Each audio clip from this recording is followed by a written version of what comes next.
In the age of mobile phone or in the age of reels which are hardly 10 seconds and 5 seconds, and you get entertained or sometimes you get a bit of knowledge, in such age it is really very difficult to listen and to concentrate. And that's why listening itself is really difficult, and because of this mobile phone and social media it has become tougher or the toughest task to do. So listening is has become really tough to do.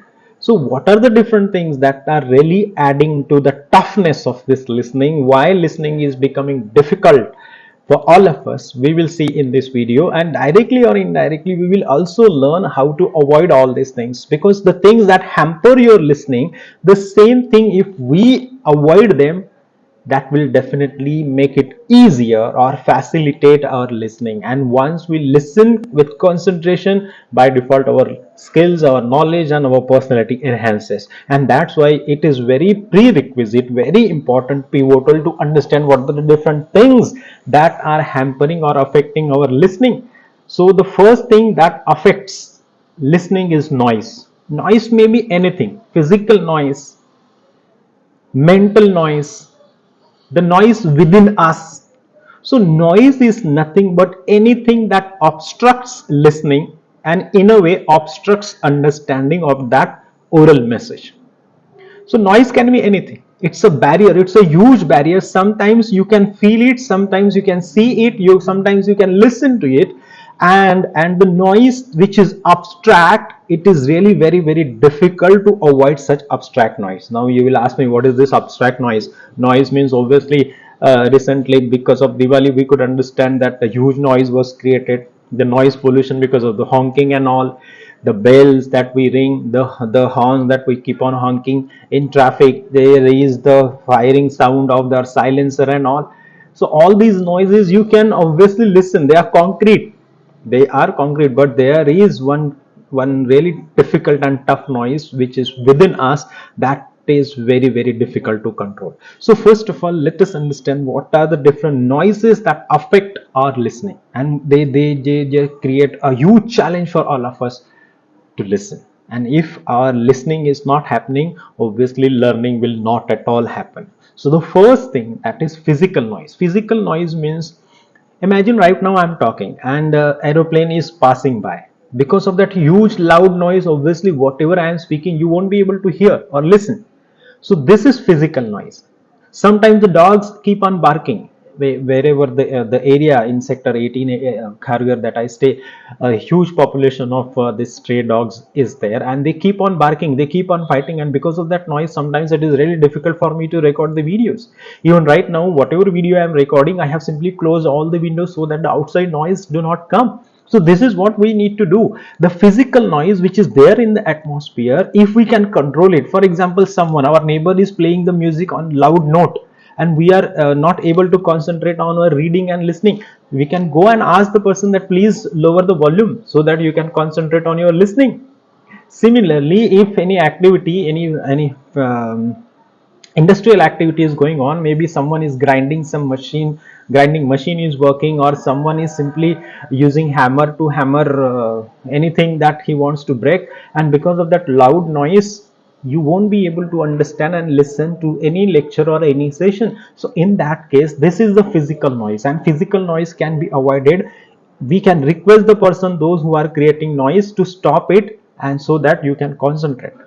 But besides this, there is another noise, that is psychological noise. Now, what is this psychological noise? Psychological noise means what? Your body is present, but mind is somewhere else.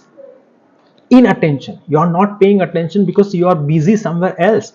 It may be because of some problem. It may be because of you are hungry. It may be because there is no AC working. It may be because there is no fan. So because of this physiological noise, sometimes it is difficult to concentrate, and you must have experienced it. If the fan that is working, that is creating noise, this is the physical noise. And where is physiological noise means what? You are hungry, you are not feeling well, you are unwell, you have some fear, you had some fight at home, your mind is busy in that particular episode, and that's why whatever the lecturer is speaking, you are not concentrating or you are not at all listening, it is because it's a physiological noise which is there within you, and only you can identify that physiological noise.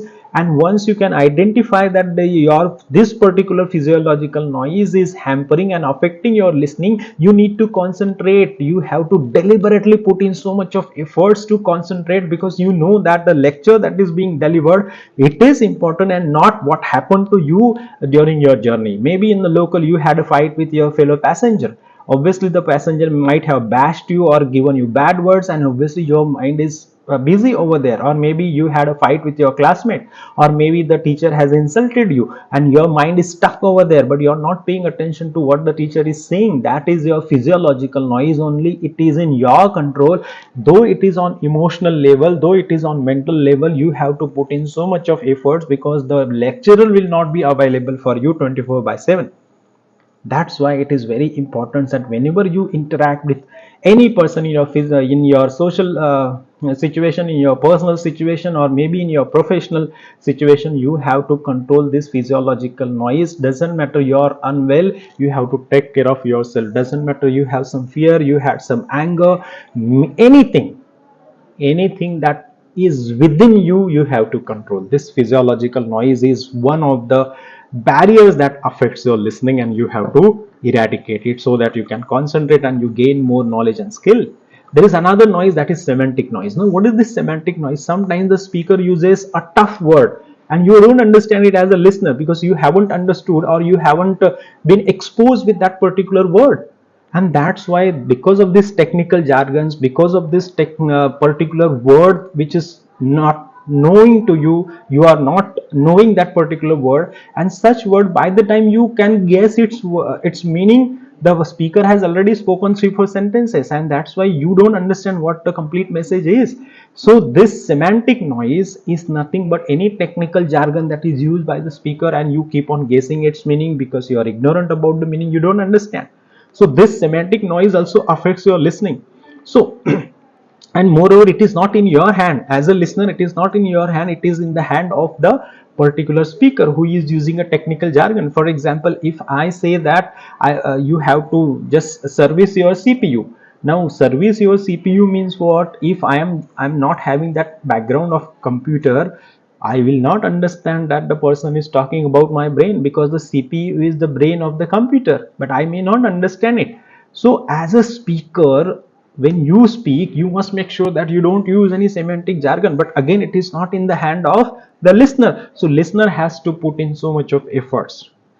Here the sender or the speaker should make sure that deliberately he or she doesn't use any technical jargon which will pose a huge problem for the listener to understand. And that's why the misunderstanding may take place, or no understanding will take place. Even no understanding takes place, that is accepted, but if the misunderstanding takes place, then again it poses a huge problem and the complications are increased.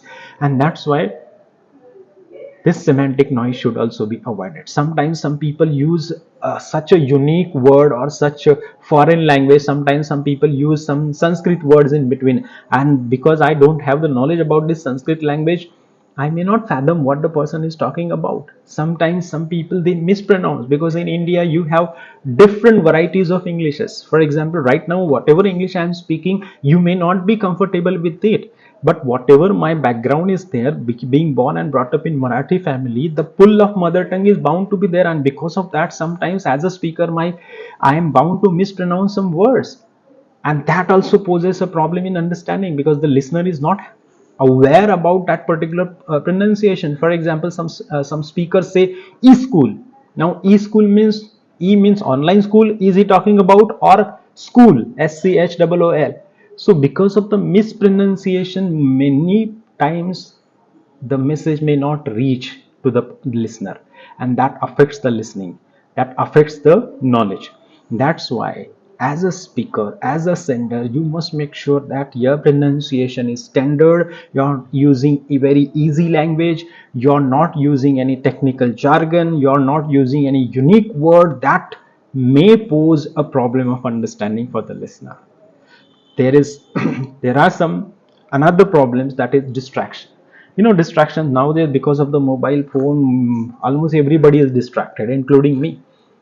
5 minutes you concentrate over whatever is happening or what the person is speaking, and the next moment you just listen or feel the vibration in your mobile phone, and your mind is completely distracted that who has sent a message and what would be the message. Actually there is nothing important. So whenever you are listening, make sure that you are not distracted because of this mobile phone. Sometimes any distraction may fall over there. For example, when I was going to my college, during our lecture sessions, when the door was open, in front of the door there was one water tank, and all the students used to come over there to quench their thirst, to drink water. And even any of our friend who used to go over there, who used to drink over their water, he used to look at us, those who are attending the sessions, and he used to simply wink at us. And because of that, we used to get distracted.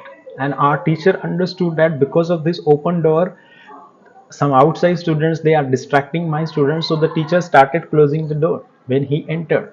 So this is how the distraction should be removed, because they affect your listening and hampering.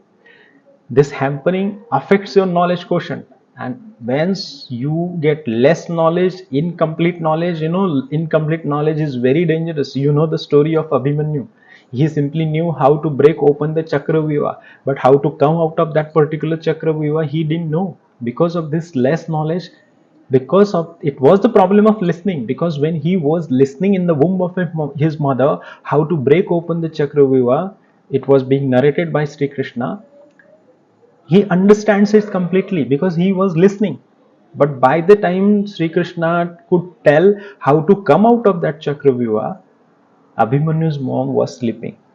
And because of that, the fetus, Abhimanyu, was also sleeping. And because of this little learning, Abhimanyu paid the price of this little learning or less learning by his life. You must be knowing the story of Mahabharata. The point is, listening is very, very important. So avoid all these distractions. Even if there are no distractions, even if there is no noise outside, there is a problem of attention span. In this modern technological era, our attention span is limited. Now it is getting lesser and lesser. It's a reel of maybe 10 seconds and 5 seconds, and then you feel entertained. You are not going to watch or listen to the video which is of 1 hour or maybe half an hour. You don't listen because our attention span is less. Even if how entertaining and how informative the lecture is, we don't listen because our attention span is less. We have to deliberately put in efforts to increase this attention span, because if we do not pay attention to whatever is being taught to us, we are bound to be less knowledgeable.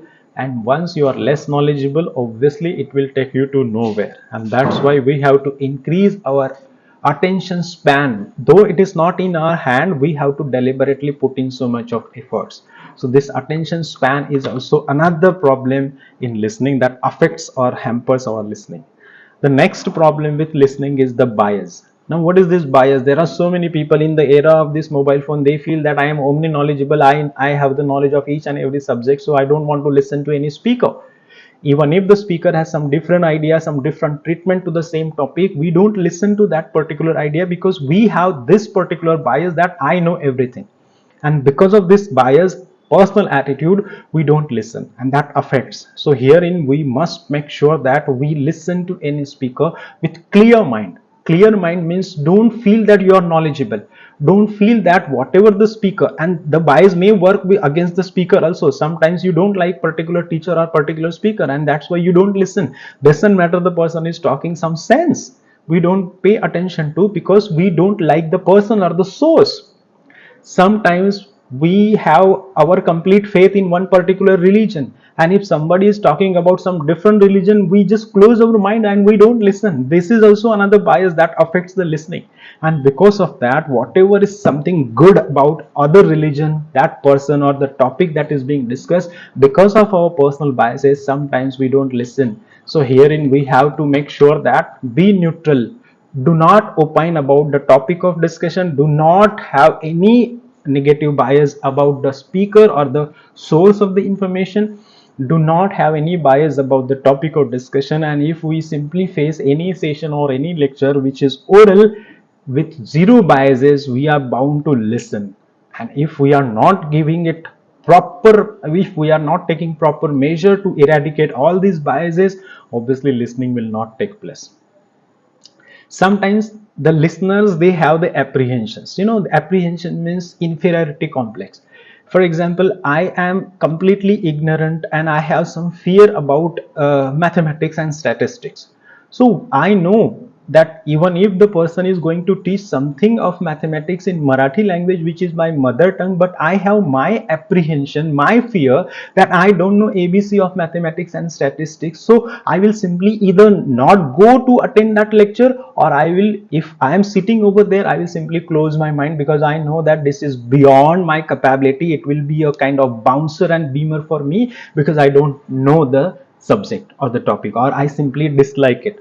So these personal apprehensions are also one of the problems in listening, and that is what we have to work on. As I said, with clear mind, if we approach over there, or with clear expectations that, let me see, even if I don't know this particular topic, even if I have some fear about this topic, let me just go and attend. Maybe I may get something good, and my fear may be avoided or eradicated because of the speaker. So if I go with that positive approach, my listening will take place. So please listen to respond and not to react. Though there are so many noise, like physical voice, noise, physiological noise, semantic noise, there is some apprehension, there are some distractions, there is inattention. These are the barriers that are there in terms of listening, but we have to eradicate them and then listen, because there are only two resources of knowledge, that is reading and listening.